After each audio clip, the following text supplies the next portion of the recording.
Olá, meus amores! Hoje vamos falar sobre uma valsa choro composta no ano de 1917 pelo nosso já velho amigo e conhecido Pixinguinha.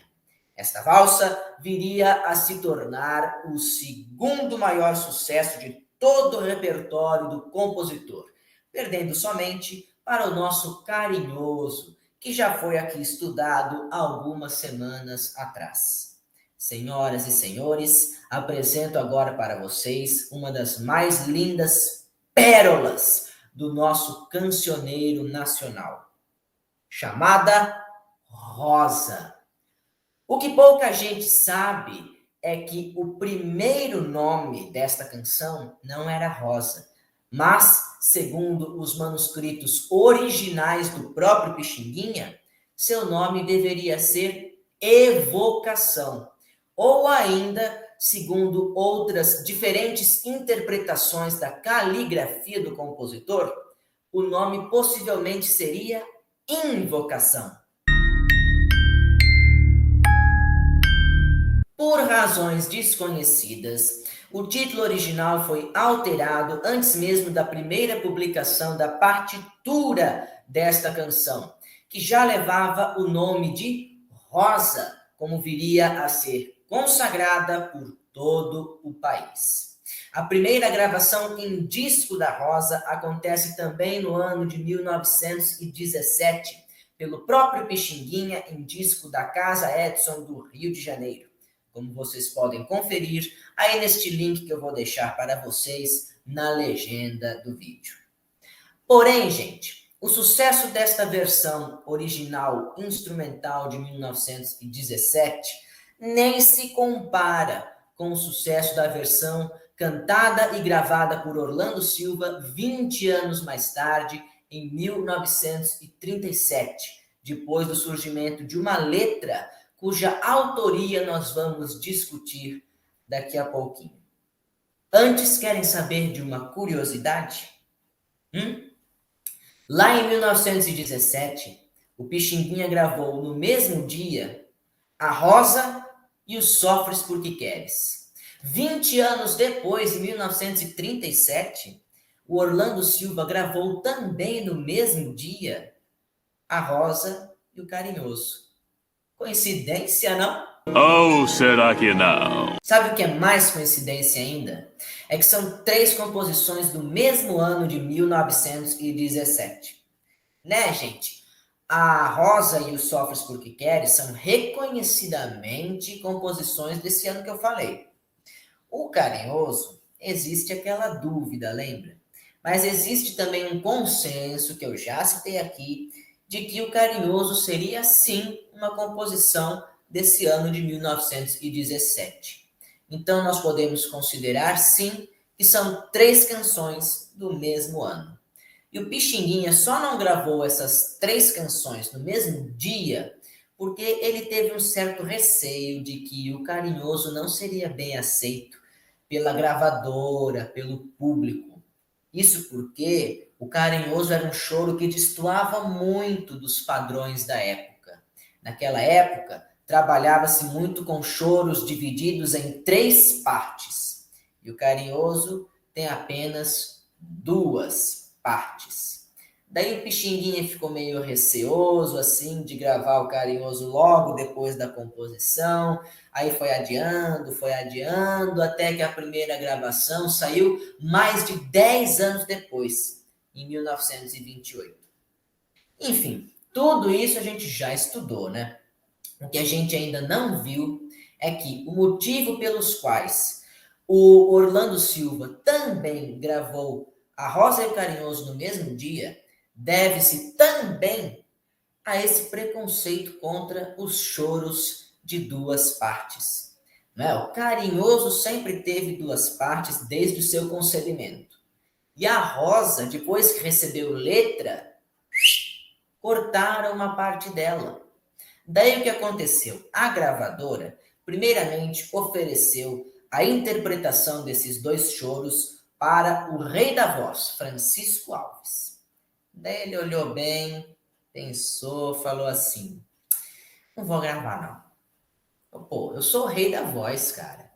Você vai me oferecer para gravar choro de duas partes? Olha que porcaria. Olha que porcaria que você tá me oferecendo, meu. Não, eu não vou gravar, não quero saber. Tá bom. Depois ofereceram a interpretação desses dois choros para o Carlos Galhardo. Daí o Carlos Galhardo olhou bem, falou assim: o carinhoso eu não vou gravar, não. Não vou gravar, porque além de ser um choro de duas partes, olha que letra mais brega, cara. É brega, meu. Não vou gravar, pode esquecer. Agora, essa rosa aí, por mais que seja um choro de duas partes, a letra é esplêndida, é estupendamente linda. Então, eu vou gravar. Pode deixar comigo que eu vou gravar. E adivinha só, chegou o dia da gravação, ele não apareceu. Não veio na gravação, faltou, fugiu da gravação da Rosa. Daí o que aconteceu? O Orlando Silva, que na época ainda era um cantor iniciante, ainda não tinha se estabilizado no mundo da música, ele havia sido escalado obrigatoriamente pela gravadora para interpretar o Carinhoso, depois que o Francisco Alves e o Carlos Galhardo já tinham recusado. Daí, a hora que o Carlos Galhardo faltou também da gravação da Rosa, empurraram o Orlando Silva para ele gravar a Rosa no mesmo dia. E, gente, vocês já sabem, né? Não precisa nem adivinhar. Foi um sucesso ridículo! Você é ridículo! Vocês podem acompanhar essa gravação do Orlando Silva aí neste link que eu vou deixar para vocês na legenda do vídeo. Agora, por favor, gente, não deixem de reparar uma coisa. Mas, pelo amor de Deus, reparem na letra dessa música. Reparem que coisa mais sublime. É simplesmente poético. Essa é uma das mais impecáveis, uma das mais irretocáveis poesias, gente, da nossa literatura musical brasileira. Ouçam aí, ouçam, vocês não vão se arrepender. Querem saber quem é o compositor destes versos tão encantadoramente fenomenais? Pois é, eu também queria saber. Ninguém sabe. Ninguém sabe com certeza, mas existem hipóteses. O próprio Pixinguinha disse em depoimento ao Museu da Imagem e do Som que o autor da letra da Valsa Rosa seria um mecânico amigo seu chamado Otávio de Souza.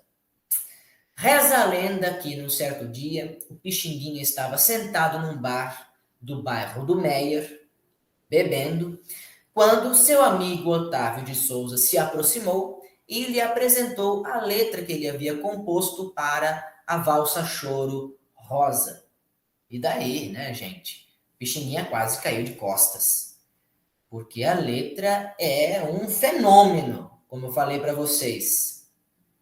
E ele jamais esperava que o seu amigo, que era mecânico de automóveis, tivesse tanta sensibilidade para compor versos tão preciosos. Inclusive, essa questão é um dos principais argumentos que vão contra a possível autoria de Otávio de Souza. Porque como é possível que um mecânico que praticamente não teve estudo algum pudesse compor versos tão elevados, tão rebuscados? Porque vamos falar a verdade aqui. Talento é uma coisa que não precisa de estudo para se ter. Né? O Patativa da Saré, por exemplo, não sabia ler e escrever, mas ele compunha poemas maravilhosos que ele guardava tudo na cabeça. O cara era um gênio e era analfabeto. Então, o talento é separado do estudo, isso é indiscutível. Mas a letra da Rosa, se você pegar para analisar, tem um vocabulário muito rebuscado. que alguns estudiosos chamam até mesmo de parnasiano. Olha o nível da letra dessa música. Então, a possibilidade de um mecânico iletrado tê-la composto é baixa. Pode ser que ele tenha contrariado todas as possibilidades e, de fato, seja ele o autor. Pensou que maravilhoso? Mas existe a possibilidade de não ser também. Até porque, gente, vocês sabem que o Pixinguinha, ele se contradizia muito nos seus depoimentos, né? Lembra lá do Carinhoso, do ano de composição, que a cada entrevista ele falava uma coisa diferente? Pode ser que, neste depoimento, seja mais uma das suas confusões. Então, está aí mais um argumento contra a autoria de Otávio de Souza para os versos da Valsa Rosa. Então, quem seria se não foi ele, né? Os estudiosos que pararam para analisar minuciosamente a letra desta canção suspeitam de Cândido das Neves, que tem outras parcerias com Pixinguinha e que, segundo os estudiosos, possui um estilo mais parecido com esse que é encontrado na letra gravada por Orlando Silva. Mas, e aí, né? Isso daí a gente vai suspeitar do cara só porque os estudiosos falaram que não dá para saber se foi ele. Porque o estilo é parecido com o dele. Mas e daí? Não pode ter duas pessoas com estilos parecidos para compor uma música? Meio furado isso também, né? Então, ninguém sabe direito. É um mistério. Antes de me despedir, eu quero contar uma história pessoal minha para vocês. No ano de 2019, no Festival de Inverno daqui da minha cidade de Jaú, teve um show na Praça da República intitulado Tributo à Pixinguinha. Então, foi lá, a orquestra tocou as músicas mais famosas do repertório do compositor e algumas nem tão famosas assim também. Daí, em certo momento, eles quiseram sortear 2 discos. E uma das perguntas que fizeram para sortear esse disco era: qual é a música que o Pixinguinha fez que tem nome de flor? E vocês acreditam que eu fui o único que levantou a mão para responder? Rosa. E tá aqui, gente, o disco que eu ganhei de presente por ter participado desse sorteio. Tá aí a minha relação particular com essa valsa choro que foi tema do nosso episódio de hoje. Que, por sua vez, vai ficando por aqui. Abraços no coração de vocês, beijos na alma de cada um e lembranças do Emílio.